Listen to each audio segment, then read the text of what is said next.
За зөв зохистой хоолтын тухай танилцуулъя. Ер нь дэлхийн олон судлаачдын тогтоосноор бол өвчил үүсэх шалтгааны 70-80% нь бол хоолны буруу хэрэглээ, хоолны дэглэм алдагдсантай холбоотой үүсэж байна гэдгийг бол судал тогтоосон байдаг. За тэгээд манай гараг дээр ер нь амьдарч байгаа хүмүүсийн хоол хүнсний хэрэглэн дээр бол хоёр туйл үүсээд байгаа. За энэ нь болохоор юу вэ гэхээр нэгдүгээрт нь бол хоол хүнсний хэрэглээний илүүдэл буюу тархалтай холбоотой үүсдэг өвчнүүд.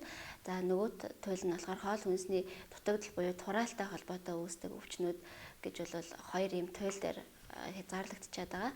Тэгээд энэ хоёр туйлыг одоо тэнцвэртэй байлгах үүднээс хүмүүс ер нь зөв зохистой хооллох юм бол аливаа өвчнөөс үржлэн сэргийлж болох юм байна гэдгийг бол олон судлаачид тогтоосон байна. Тэгэхээр одоо ер нь зөв зохистой хооллол гэдэг нь юу вэ гэдэг талаар товчхон танилцуулъя гэж бодож байна. За бидний өдөр тутамдаа хэрэглэдэг хоол хүнсийг бол 6 төрөл болгож ангилдаг. За эдгээр 6 төрлийг яаж ингэ 6 ангилсан бэ гэхээр дотор нь агуулгадж байгаа шимт байцынх нь найралгаар нь бол 6 төрөл болгож ангилсан байгаа. За тэгээд энэ 6 төрлийг нь болохоор энэ самбар дээр бол үзүүлсэн байгаа. Энийг болохоор хүнс орлуулалтын хүснэгт гэж бол ер нь мэргэжлийн үгээр бол нэрлэдэг. За хамгийн ихний төрөлт нь болохоор одоо үр тарианы төрөл буюу бидний мэддэг гурлан бүтээгдэхүүний төрөл. За энээр нь болохоор гурлан бүтээгдэхүүн будаа, дээрс нь бол төмөс орж ирдэг байгаа. За эдгээр нь болохоор бидний бие махбодод хэрэгтэй нүүрс усны их үүсвэр болдог.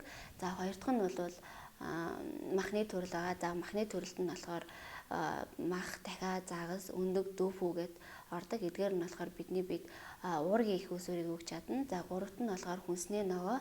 За эдгээр нь болохоор хамгийн их аминдын эрдэстэй аминдын эрдсийн их үүсвэрийг хангаж чадна. За дөрөв дэх ангил нь бол өөх тосны төрөл. За бидний мэддэг ургамлын тосон дээр майнуус, гахайн, өөхтэй мах, за самар зэрэг нь бол одоо өөх тосны төрөлд багтдаг. За тав дахь төрөл нь бол сүүний төрөл. За бүх төрлийн сүм бүтээгдэхүүн энэ төрөл ангилалд багтах бөгөөд кальцаар баялаг, за мөн уургийн их үүсвэрийг бол өгч чадна.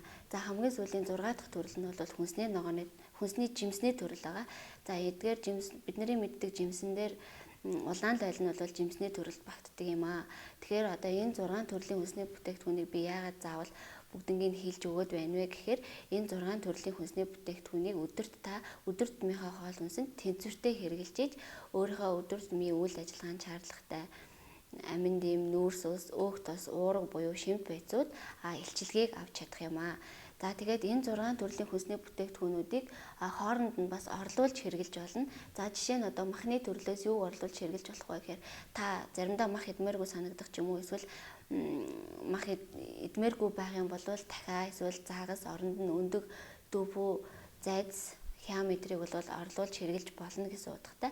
Тэгэхээр одоо бид бүхэн өдөр тутмынхаа хоол хүнсэнд эднэрийг энэ 6 төрлийн хүнсийг чөлөөтэй хэрэглэхээс гадна Монгол хүмүүсийн ер нь хоол хүнсний ихэвчлэн хэрэглэдэг нь болохоор гурлан бүтээгдэхүүн буюу үр тарианы төрөл, махны төрөл байгаа.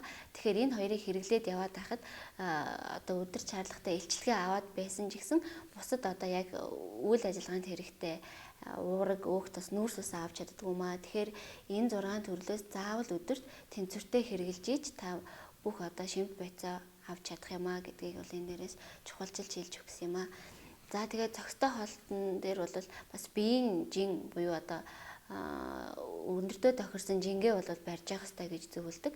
Тэгэхээр та бүхэн бас одоо зөвхөн зохистой хооллоод байна буюу энэ 6 төрлийн хүнсний бүтээгдэхүүнийг өдөртөө идээд байхаас гадна өөртөө тохирсон биеийн хөдөлгөөнийг хийж зөв жингээ барьж явах нь бол бас чухал байдаг аа.